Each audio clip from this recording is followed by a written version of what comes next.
నమస్కారం Chandu RK news కి స్వాగతం. హెడ్లైన్ చూద్దాం.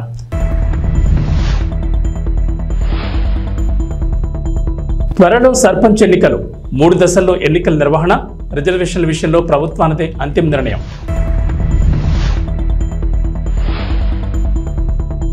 ప్రభుత్వంపై పోరాటానికి సిద్ధమైన గులాబీ బార్, రైతు రుణమాఫీ విషయంపై సర్కార్పై పోరాటం, రేపు సాయంత్రం కార్యాచరణ ప్రకటించే అవకాశం.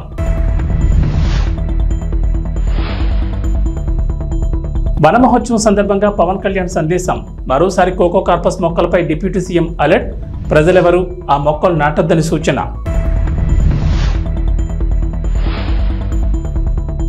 తెలంగాణకు రెయిన్ అలర్ట్, నేడు పలు జిల్లాల్లో భారీ వర్షాలు, ఎల్లో అలర్ట్ జారీ. తెలంగాణలో సర్పంచ్ ఎన్నికలు ఎప్పుడెప్పుడు అని ఆశావాహులు ఎదురు చూస్తున్నారు. ఇప్పటికే గ్రామాల్లో పలువురు సర్పంచ్ ఎన్నికల్లో పోటీ చేసేందుకు ప్రజలకు మంచిగా చేసుకునేందుకు ప్రయత్నిస్తున్నారు. ఈ ఏడాది ఫిబ్రవరిలో సర్పంచ్ల పదవీకాలం పూర్తవగా ప్రస్తుతం ప్రత్యేక అధికారులు గ్రామ పంచాయతీల్లో పాలన సాగిస్తున్నారు. ఈ నేపథ్యంలో పంచాయతీ ఎన్నికలపై నిర్వహణకు సంబంధించి తెలంగాణ ఎన్నికల కమిషనర్ పార్థసారథి కీలక అప్డేట్ ఇచ్చారు. రాష్ట్ర ప్రభుత్వం రిజర్వేషన్లను ఖరారు చేసిన తర్వాతే ఎన్నికల నోటిఫికేషన్ విడుదల చేయనున్నట్లు వెల్లడించారు. మొత్తం 3 దశల్లో బ్యాలెట్ బాక్సులతో ఎన్నికలు నిర్వహించనున్నట్లు చెప్పారు. అసెంబ్లీ ఎన్నికల జాబితాల ఆధారంగా వార్డులో గ్రామ పంచాయతీల వారీగా ఓటర్ లిస్టు రూపొందిస్తున్నట్లు వెల్లడించారు. పంచాయతీ ఎన్నికలకు ప్రవర్తన నియమావళి కఠినంగా అమలు చేస్తామని ఆయన స్పష్టం చేశారు. స్థానిక సంస్థల పంచాయతీ ఎన్నికల నిర్వహణపై ఎస్సీసీ అన్ని జిల్లాల కలెక్టర్లతో గురువారం వీడియో కాన్ఫరెన్స్ నిర్వహించారు. ఓటర్ల ముసాయిదా జాబితాలను వచ్చే నెల 6న రాష్ట్రంలోని అనని గ్రామ పంచాయతీల్లో ప్రచురించాలని ఆదేశించారు. తెలంగాణ రాజకీయాలు రసవత్తరంగా మారాయి. ఓవైపు హైడ్రా కూల్చివేతలు, మరోవైపు కవిత విడుదలవడంతో రాష్ట్ర రాజకీయాల్లో కీలక పరిణామాలు చోటు చేసుకుంటున్నాయి. అయితే హైడ్రా కూల్చివేతల అంశం తెరపైకి రాకముందు వరకు రైతు రుణమాఫీ అంశం హాట్ టాపిక్గా ఉన్న విషయం తెలిసిందే. రైతులకు పూర్తి స్థాయిలో రుణమాఫీ జరగలేదంటూ ప్రధాన ప్రతిపక్షమైన బీఆర్ఎస్ క్షేత్రస్థాయిలో ఆందోళన కూడా చేసింది. కాగా స్వయంగా రైతైన గులాబీ బాస్ కేసీఆర్ కూడా అన్నదాతల కోసం రంగంలోకి దిగుతారనే వార్తలు వచ్చాయి. కాగా ఇప్పుడు తన కుమార్తె కవిత కూడా జైలు నుంచి విడుదలవడంతో రెట్టింపు ఉత్సాహంలో గులాబీ బాస్ రంగంలోకి దిగేందుకు రంగం సిద్ధమైందని బీఆర్ఎస్ శ్రేణులు చెబుతున్నారు. ఈ నేపథ్యంలోనే రాష్ట్రంలో పూర్తిస్థాయి రుణమాఫీ, రైతు భరోసాపై ప్రజల్లోకి వెళ్లాలని బీఆర్ఎస్ అధిష్టానం నిర్ణయం తీసుకున్నట్లు తెలుస్తోంది. ఈ పోరాటానికి కేసీఆర్ స్వయంగా రంగంలో దిగాలని నిర్ణయించుకున్నట్లు తెలుస్తోంది. బీఆర్ఎస్ చేపట్టనున్న పోరాటంపై షెడ్యూల్ ప్రకటించే అవకాశం ఉన్నట్లు తెలుస్తోంది. రాష్ట్ర వ్యాప్తంగా సభలు లేదా కార్నర్ మీటింగ్లు పెట్టి ప్రభుత్వ వైఫల్యాలను ఎండగట్టాలని ఇచ్చిన మాటను రేవంత్ సర్కార్ తప్పిందన్న విషయాన్ని ప్రజల్లోకి తీసుకెళ్లాలని కేసీఆర్ నిర్ణయం తీసుకున్నట్లు సమాచారం. ఈ మేరకు ఆ కార్యాచరణకు సంబంధించి పూర్తి వివరాలు వెల్లడించే అవకాశం ఉంది. ఆంధ్రప్రదేశ్ రాష్ట్రం దేశీయ మొక్కల పచ్చదనంతో కళకళలాడాలన్నారు డిప్యూటీ సీఎం పవన్ కళ్యాణ్. రాష్ట్రంలో ప్రతి ఒక్కరూ వన మహోత్సవంలో పాల్గొన్నారని, ఇది సామాజిక బాధ్యత అని అన్నారు. అన్య జాతుల మొక్కలను పెంచడం మానేద్దామని, దేశవాళీ జాతుల మొక్కలే పర్యావరణానికి నేస్తారన్నారు. వన మహోత్సవం కార్యక్రమాన్ని విజయవంతం చేయాలని పవన్ కళ్యాణ్ వీడియో సందేశాన్ని విడుదల చేశారు. అలాగే కొన్ని మొక్కల పెంపకానికి సంబంధించి కీలక వ్యాఖ్యలు చేశారు. వన మహోత్సవాన్ని ప్రతి ఒక్కరూ సామాజిక బాధ్యతగా తీసుకోవాలని, అదే లక్ష్యంతో కూటమి ప్రభుత్వం ముందుకు వెళ్తుందన్నారు. రాష్ట్రంలో 29% మాత్రమే పచ్చదనం ఉందని, విరివిగా ప్రతి ఒక్కరూ మొక్కలు నాటడం ద్వారా వాటి సంరక్షణ బాధ్యతలను తీసుకోవాలని పిలుపునిచ్చారు. రాష్ట్రంలో 50% పచ్చదనం పెరగాలని కూటమి ప్రభుత్వం లక్ష్యంగా పెట్టుకుందని, మొక్కల పెంపకం ఒక ప్రాంతానికి మాత్రమే పరిమితం అయ్యేది కాదన్నారు. ప్రతి ఒక్కరూ తమకు అనువైన ప్రదేశాల్లో మొక్కలు నాటి వాటి పెరుగుదలకు తగిన బాధ్యత తీసుకోవాలని సూచించారు. అందరికీ హృదయపూర్వక నమస్కారాలు. వన మహోత్సవ కార్యక్రమాన్ని అందరూ సామాజిక బాధ్యతగా తీసుకోవాలని మనస్ఫూర్తిగా అభ్యర్థిస్తున్నాను. పర్యావరణ సమతుల్యత కోసం పచ్చదనాన్ని పెంచాలి అనేది ఎన్డీఏ కూటమి ప్రభుత్వ లక్ష్యం. 29% ఉన్న పచ్చదనం 50% తీసుకెళ్లాలే లక్ష్యంగా పనిచేస్తున్నాం. ఈ వన మహోత్సవ కార్యక్రమంలో మరొక ముఖ్య విషయం, వృక్ష జాతుల ఎంపిక చాలా కీలకం. అవి స్వదేశీ వృక్ష జాతులను ఎంపిక చేసుకోవటం చాలా అవసరం. స్థానిక వృక్ష జాతులు నాటడం ద్వారా జీవ వైవిధ్యాన్ని, నేల ఆరోగ్యాన్ని మరియు పర్యావరణం మరియు మానవ ఆరోగ్యాన్ని కాపాడిన వాళ్ళు అవుతాం. అందుకే దేశవాళీ చెట్లు పెంచడం చాలా అవసరం. మన దేశ భూ వాతావరణ జీవ వైవిధ్యాన్ని ముప్పు కలిగించే అన్య దేశ జాతుల్ని నాటడం మనందరం మానుకోవాలి.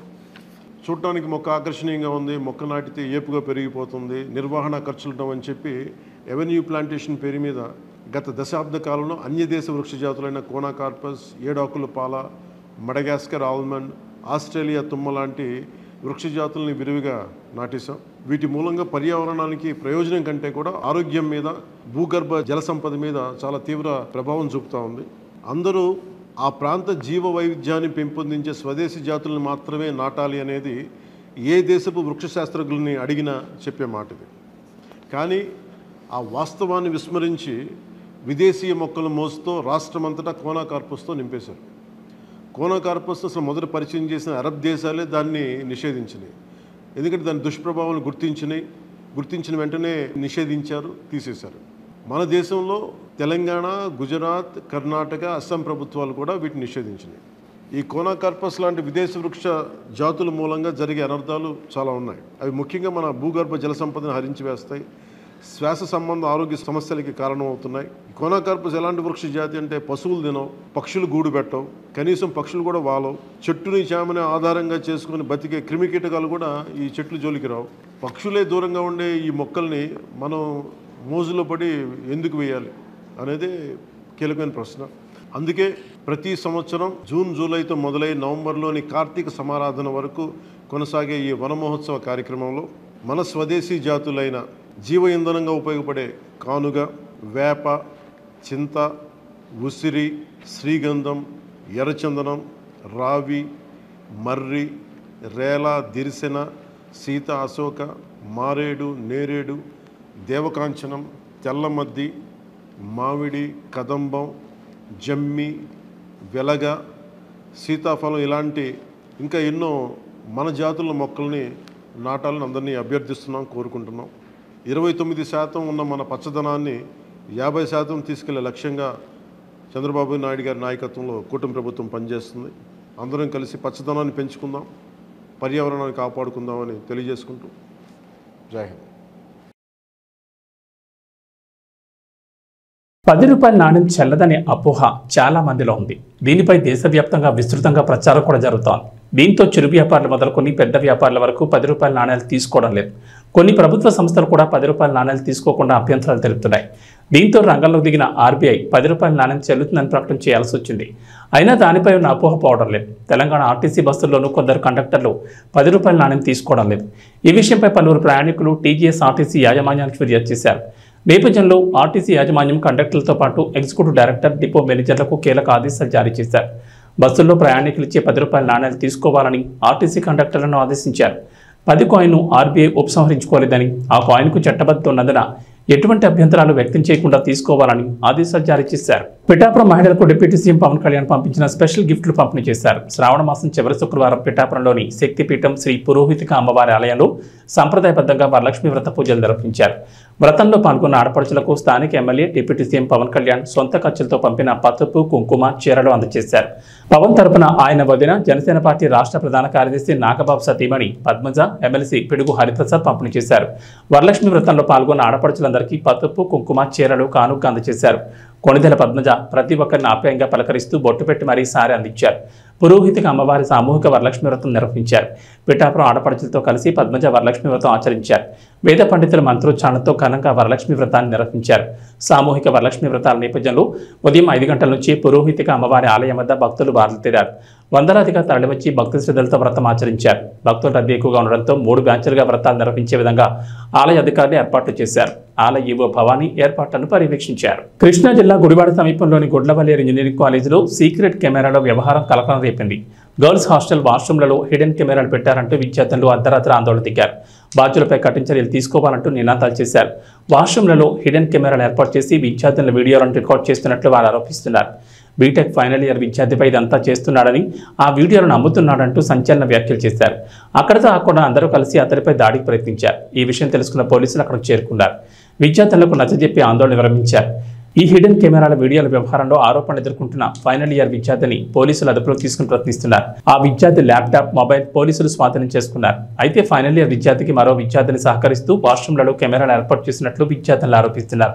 ఇలా శుక్రవారం తెల్లవారుజామున 3:30 వరకు ఇంజనీరింగ్ కాలేజీలో హైడ్రామా నడిచింది.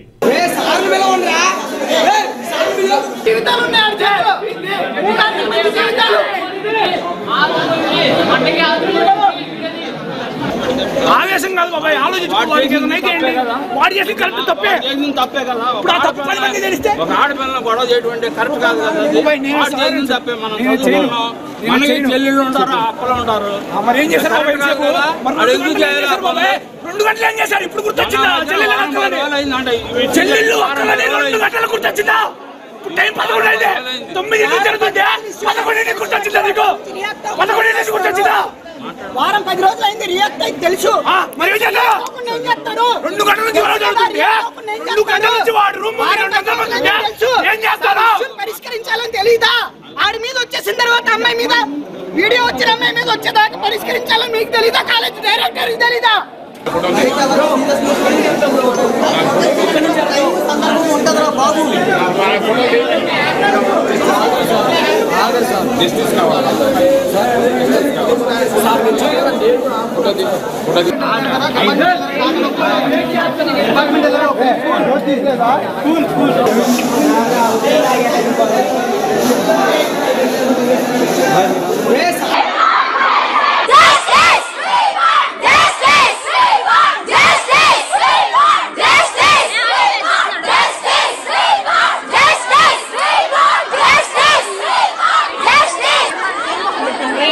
మాట్లాడటానికి ఏమన్నా ఉండాలి కాదు, తరిమేసి వెళ్ళిపోతారు.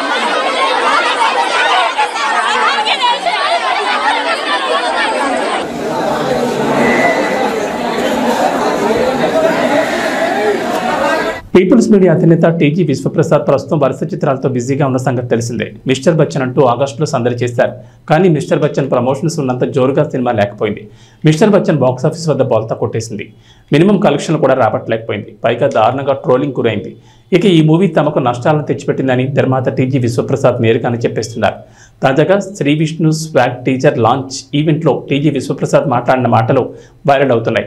రీసెంట్గా తాము చేసిన ప్రాజెక్ట్ అంతగా ఆడలేదని, కానీ మనమే సినిమా మంచి ప్రాజెక్ట్గా నిలిచిందని, లాభాలు వచ్చాయని అన్నాడు. పైగా తమ నష్టాలన్నీ కూడా రాజాసాబ్తో పోతాయని, వచ్చే ఏప్రిల్లో రాజాసాబ్ ఆడియన్స్ ముందుకు వస్తుందని అన్నాడు. ఇక స్వాగ్ గురించి దర్శకుడు అజిత్ గోలీ చక్కగా వివరించారు.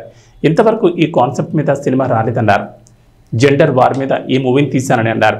ఈ ఏడాదిలో చాలా సినిమాలు వచ్చాయని, ఇంకా చాలా చిత్రాలు వస్తాయని అన్నారు. కానీ ఈ స్వాగ్ మూవీ మాత్రం అలా నిలిచిపోతుందని చెప్పుకొచ్చారు. శ్రీ విష్ణు అజిత్ గోలీ కాంబోలో రాజరాజ చోర చిత్రం వచ్చింది. ఆ సినిమా బాక్సాఫీస్ వద్ద మిక్స్డ్ రిజల్ట్ను రాబట్టిన సంగతి తెలిసిందే. కానీ ఈసారి స్వాగ్తో అందరినీ ఆకట్టుకునేలా కనిపిస్తోంది. స్వాగ్ సినిమాకు Sri Vishnu looks, acting plus అయ్యేలా కనిపిస్తోంది. ఇక పీపుల్స్ మీడియా ఫ్యాక్టరీకి ఈ మూవీ కలిసి వచ్చేలానే ఉంది. ప్రభాస్ రాజాసాబ్ సినిమా స్టార్టింగ్ తెలుగు వారికి అనుకున్నా కూడా ఇప్పుడు అన్ని భాషల్లోకి తీసుకొస్తున్న సంగతి తెలిసిందే. పెద్ద పెద్ద సెట్లతో భారీ స్థాయి VFXతో సినిమాను ప్లాన్ చేసిన సంగతి తెలిసిందే. అందరు నమస్కారం అండి. సో అసిత్ అండ్ శ్రీ విష్ణుతో కలిసి మేము ఆల్రెడీ ఒక మూవీ రాజరాజ చోర చూసినాము. So this our second movie. So ఇందాక అసిత్ చెప్పినట్టు ఇది డెఫినెట్గా అంటే ఒక కంటెంట్ డ్రివెన్ వెరైటీ మూవీ అండి. అంటే I have grown up watching Kamal Haasan గారి మూవీస్. సో మీకు కమల్ హాసన్ ఇంద్రుడు చంద్రుడు కానీ, మైకల్ మదన్ కమరాజ్ కానీ, అలా కొన్ని సినిమాల్లో మీరు ఆయన యాక్టింగ్ని ఎలా ఇన్ఫ్లుయెన్స్ అవుతారో you can get the same experience ఈ మూవీ చూస్తే. అంటే సో నేను దీని గురించి ఎక్కువ చెప్పకూడదు, బట్ డెఫినెట్గా మీకు సినిమా చూస్తే అది అర్థమవుతుంది. సో మేము ఒక మంచి వెరైటీ కంటెంట్ ఎంటర్టైనర్ డెలివర్ చేస్తామని అనుకుంటున్నామండి. Thank you. మీరు చెప్పండి, ఆడవాళ్ళు గొప్ప మగవాళ్ళు గొప్ప, ముందుకు రారా? అంటే ఆడవాళ్ళు గొప్పలా ఫీల్ అయ్యి చేయించే మగవాళ్ళు గొప్ప.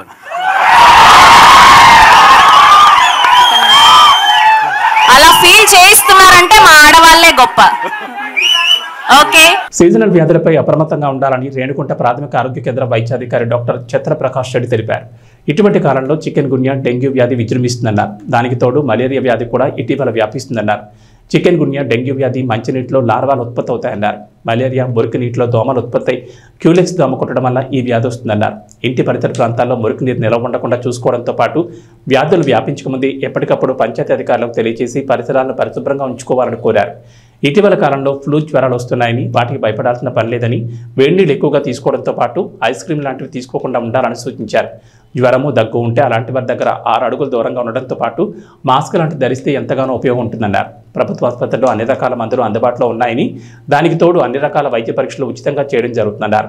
డెంగ్యూ లాంటి జ్వరాలకు పరీక్షలు నిర్వహించి 50,000 వరకు ప్లేట్లెట్స్ తగ్గినా కూడా వారికి మెరుగైన వైద్యం అందించడంతో పాటు వారికి పరీక్షలు ప్రభుత్వంలో నిర్వహించడం జరుగుతుందన్నారు. ప్రైవేట్ హాస్పిటల్కి వెళ్లి వేలకు వేలు లక్ష రూపాయలు ఖర్చు చేసుకోవాల్సిన అవసరం లేదన్నారు. ప్రతి ఒక్కరూ వ్యాధులపై అవగాహన కలిగి ఉండాల్సిన అవసరం ఎంతైనా ఉందన్నారు. నా పేరు డాక్టర్ టి చంద్రప్రకాష్ రెడ్డి.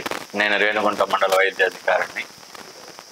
ఈ రోజులలో మనకి ఈ సీజనల్ డిసీజెస్ మెయిన్ ఎక్కువ అవుతూ ఉన్నాయి.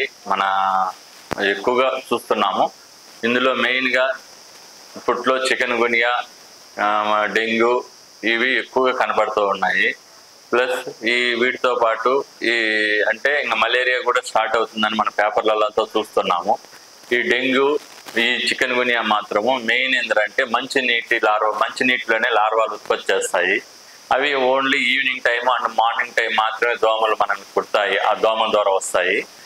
మన అందరూ ఇళ్లలో డొమెస్టిక్ లెవెల్ అంటే ఇంటి లోపల అంటే చిన్న చిన్న వస్తువులలో నీళ్లు వారం రోజులు నిల్వ ఉండకుండా చూసుకోవాలి. టైర్లు కానీ, చిప్పలు, ఎగ్జాంపుల్ ఏదన్నా ప్లేట్లు, కప్పులలో ఈవెన్ ఐస్ క్రీమ్ కప్పుల్లో కూడా వారం రోజులు నీళ్ళు ఉంటే గుడ్డు పోయి పెట్టేదానికి ఉంటుంది. అంటే మంచి నీళ్ళల్లో మాత్రమే లార్వాలు ఉత్పత్తి అవుతూ ఉంటాయి. కాబట్టి ఈ డెంగ్యూ, చికెన్ గున్యా రాకూడదు అనుకుంటే మన ఇంట్లో మెయిన్ మన ఇంటి సరౌండింగ్లో వర్షం నీళ్ళు కానీ ఏదైనా కానీ డొమెస్టిక్ లెవెల్లో మనము కంప్లీట్గా పోసేయాలి. అంటే వారం రోజుల తర్వాత నీళ్లు వాడకూడదు అనేది ఒకటి పెట్టుకుని, అందుకే మన యొక్క గవర్నమెంట్ ఫ్రైడే డ్రై డే కార్యక్రమాన్ని పెట్టింది. అంటే ఎవ్రీ ఫ్రైడే అంటే వారానికి ఒక రోజు, ఫ్రైడే రోజు ఎంటైర్ మన ఇంట్లో ఉండే వస్తువులన్నింటినీ మనము దాంట్లో నిల్వ ఉండే వాటన్నిటిని మనం బయట పోసామని చెప్పి గవర్నమెంట్ మనకి ఫ్రైడే డ్రై డే అనే ఒక కార్యక్రమాన్ని పెట్టింది. మీరు దయచేసి అందరి ఇళ్లలో కూడా ఇలాంటి నిల్వ వారానికి మించి నీళ్ళు నిల్వకుండా చూసుకుంటే మన ఇంట్లో అంటే ఎడిస్ దోమలు అంటే పెద్దవి కనపడతా ఉంటాయి, అవి లేకుండా ఉంటాయి. ఈ మళ్ళీ మలేరియా అనేది అంటే డస్ట్ వాటర్లలో, ఈ డ్రైనేజ్ వాటర్లలో మలేరియా అంటే చెడు వాటర్లలో మాత్రమే అది గుడ్లు పెడుతుంది. మలేరియా కానీ క్యూలెక్స్ దోమలు అంటే ఫైలేరియాకి. అలాంటి వాటిని మన యొక్క పంచాయతీ అధికారులు మరియు మన యొక్క శానిటరీ అధికారులు కానీ చెప్పి అవి క్లీన్ చేయించుకుంటా ఉంటే మనకి ఈ మలేరియా, డెంగ్యూల మీద ఖర్చు భారం అన్ని తగ్గుతుంది. ప్లస్ రాకుండా ఉంటాయి. ఈవెన్ ఇప్పుడు మనం ఒక డెంగ్యూ కేసు వచ్చింది అనుకోండి, దానికి వారం రోజులు ట్రీట్మెంట్ తీసుకోవాల్సిన స్థితి వస్తుంది. ప్లేట్లెట్ తగ్గిందా, దానికి మనం ఎంతో ఖర్చు పెట్టాలి. దాదాపులో 5 lakhs 6 lakhs వరకు కూడా ఇప్పుడు ఖర్చు అవుతా ఉన్నది హాస్పిటల్స్ని బట్టి. కాబట్టి మనం దాన్ని వీలైన కాడికి మన చేతుల్లో ఉండేది కాబట్టి మనం దాన్ని నిర్మూలించుకోగలగాలని నేను కోరుకుంటున్నాను. ఇంక ఈ ఫ్లూస్ ఉంటాయి, ఈ వర్షాకాలం వస్తుంది కాబట్టి ఫ్లూ ఫీవర్స్ అనేసి మనకి ఫ్లూ ఫీవర్స్ ఎక్కువ వస్తుంటాయి. ఈ ఫ్లూ ఫీవర్స్ని మెయిన్ హాట్ వాటర్ బాగా తీసుకోవడం వల్ల, కొంచెం వేడి నీళ్ళు, ప్లస్ ఈ యొక్క మనకి ఎక్కడ బయట కానీ కూల్గా ఉండేటివి ఐస్ క్రీములు కానీ ఎగ్జాంపుల్ అలాంటివి వీలైన కాడికి చలికాలం అవాయిడ్ చేయాలి కూల్ వాటర్ని. ఇంకా ఏదన్నా అయితే ఒక మనిషిని ఒకరికి జ్వరం ఉందా, దగ్గు జ్వరం ఉందా, వీలైన కాడికి 6 అడుగుల దూరంలో బాగా 6 అడుగుల దూరంలో మెయింటైన్ చేస్తే మనకి రాకుండా ఉంటుంది. వచ్చిన వాళ్ళకి మాస్క్ అలాంటివి వాడితే మిగతా వాళ్ళకి రాకుండా కూడా స్ప్రెడ్ చేయడం ఆపచ్చు ఈ ఫ్లూ వైరస్ని. అంటే కరోనా అలాంటివి కూడా ఫ్లూ వైరస్సే. ఇలా ఇన్ఫ్లుయెంజా ఇలాంటివన్నీ కూడా కొత్తగా ఫ్లూస్ వస్తూ ఉంటాయి. అంటే ప్రతి ఎవ్రీ మంత్ ఫ్లూస్ అనేది కామన్గా ఈ క్లైమేట్ బట్టి వస్తుంటాయి. వాటిని కూడా వీలైన కాడికి ఐసోలేషన్, ఒక పేషెంట్కి వచ్చింది వాడిని కొంచెం ఐసోలేషన్ చేస్తే ఇళ్ళల్లో ఇంకెవరికి రాకుండా ఉంటుంది.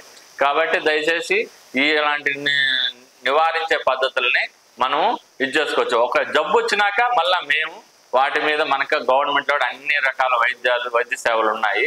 కాబట్టి ఇక్కడ మనకి టెస్టులు కూడా అన్నీ ఉన్నాయి, అన్ని రకాలుగా. ఈవెన్ డెంగ్యూ టెస్ట్కి కానీ సంబంధించిన దానికి కానీ ప్లేట్లెట్ కౌంట్లు కానీ ప్రతి ఒక్క పిఎస్సిలోనూ ప్రతి ఒక్క మండలంలోనూ ఉన్నాయి.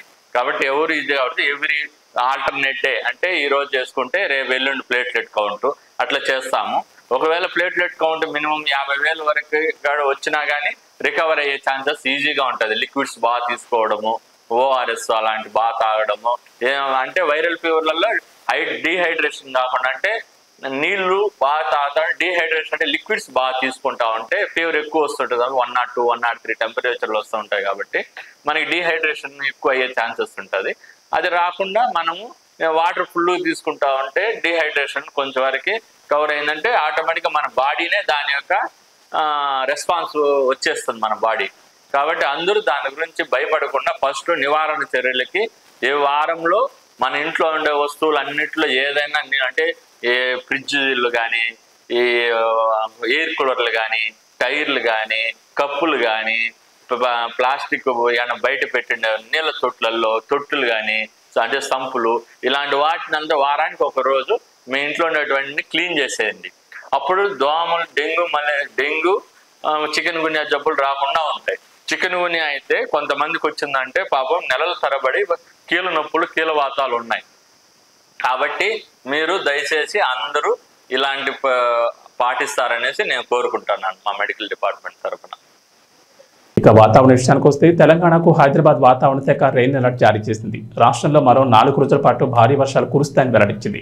కొన్ని జిల్లాల్లో అతి భారీ వర్షాలు కురుస్తాయని చెప్పింది. తూర్పు మధ్య ఉత్తర బంగాళాఖాతంలో అల్పపీడనం ఏర్పడిందని చెప్పారు. ఉపరితల ఆవర్తనం సగటు సముద్ర మట్టానికి 5.8 కిలోమీటర్ల ఎత్తులో విస్తరించిందన్నారు. పైకి వెళ్లే కొద్దీ దక్షిణ వైపు వంగి ఉందని వాతావరణ శాఖ వెల్లడించింది. ఈ అల్పపీడనం పశ్చిమ వాయువ్య దిశగా ప్రయాణిస్తూ దక్షిణ ఒడిశా, ఏపీలోని ఉత్తరాంధ్ర తీర ప్రాంతాలకు చేరే అవకాశం ఉందని చెప్పింది. వీటి ప్రభావంతో తెలంగాణలో రాగల 4 రోజులు వర్షాలు కురిసే అవకాశాలున్నాయని తెలిపారు. నేడు మంచిర్యాల, జగిత్యాల, ఆదిలాబాద్, ఆసిఫాబాద్ జిల్లాలో భారీ నుంచి అతి భారీ వర్షాలు కురిసే అవకాశాలున్నాయని వాతావరణ కేంద్రం అధికారులు తెలిపారు. ఈ మేరకు ఆయా జిల్లాలకు ఎల్లో అలర్ట్ జారీ చేశారు. కరీంనగర్, పెద్దపల్లి, జయశంకర్, భూపాల్పల్లి, ములుగు, నిర్మల్, నిజామాబాద్, రాజన్న సిరిసిల్ల, భద్రాద్రి కొత్తగూడెం, ఖమ్మం, మహబూబాబాద్, హైదరాబాద్, మేడ్చల్, మల్కాజ్గిరి, వర్గల్, హన్మకొండ జిల్లాల్లో భారీ వర్షాలు కురుస్తాయన్నారు. ఈ మేరకు ఈ జిల్లాలకు ఆరెంజ్ అలర్ట్ జారీ చేశారు. ఏవీ బులెటిన్ విశేషం. నమస్కారం.